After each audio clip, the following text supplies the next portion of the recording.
Hello student, मैं आपकी teacher वंदना भारती।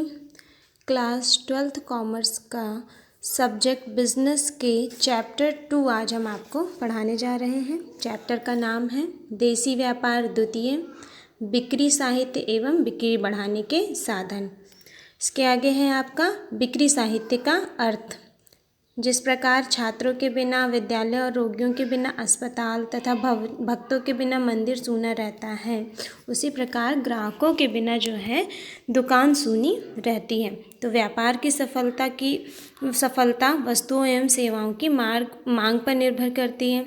तो प्रत्येक व्यापारी अपनी वस्तुओं और सेवाओं की मांग को बढ़ाने के लिए बिक्री साहित्य का सहारा लेता है। बिक्री साहित्य का अर्थ है बिक्री साहित्य से अभिप्राय उस सूचना, परिपत्र, मूल्य सूची, बाजार भाव सूची तथा सूची पत्र आदि से है, जिनके माध्यम से विक्रेता द्वारा ग्राहकों को माल के संबंध में आवश्यक जानकारी दी जाती है और उन्हें व्यापार की शर्तें, वस्तुओं की कीमतें आदि के बारे में भी बताया जाता है।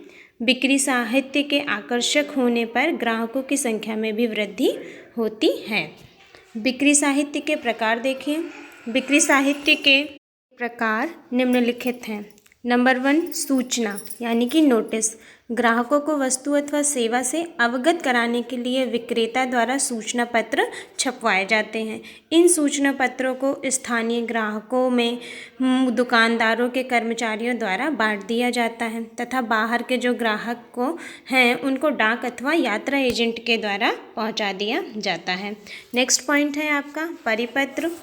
परिपत्र एक ऐसा पत्र होता है जिसकी सहायता से निर्माता, उत्पादक तथा थोक व्यापारी अपने माल के संबंध में बड़ी संख्या में ग्राहकों को एक जैसी सूचना देने की कोशिश करते हैं। जैसे नए मूल्यों की सूचना, माल उपलब्ध न होने के नए स्थानों की सूचना या विशेष उपहार दिए जाने की सूचना। परिपत्र जो होता है वो व्यक्तिगत पत्रों की तरह ही लिखा जाता है। नेक्स्ट पॉइंट है आपका सूचीपत्र।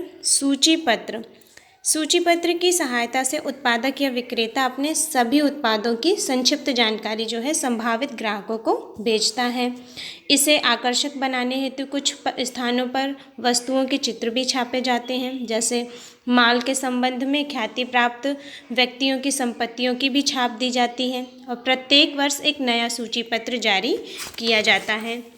नेक्स्ट पॉइंट है आपका मूल्य सूची।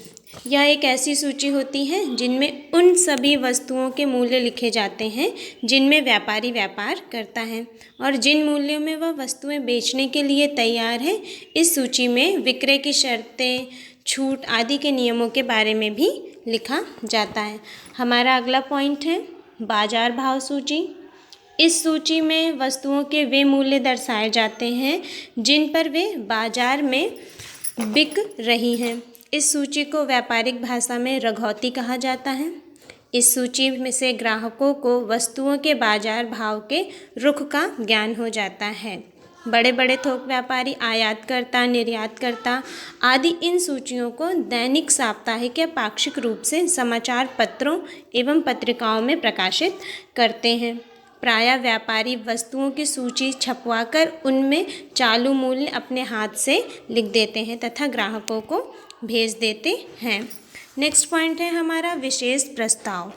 जब व्यापारी विक्रेता द्वारा किसी ग्राहक के समक्ष एक निश्चित समय के अंदर एक निश्चित कीमत पर माल की एक निश्चित मात्रा को बेचने का प्रस्ताव रखा जाता है तो उसे विशेष प्रस्ताव या विशेष विक्रय प्रस्ताव कहा जाता है।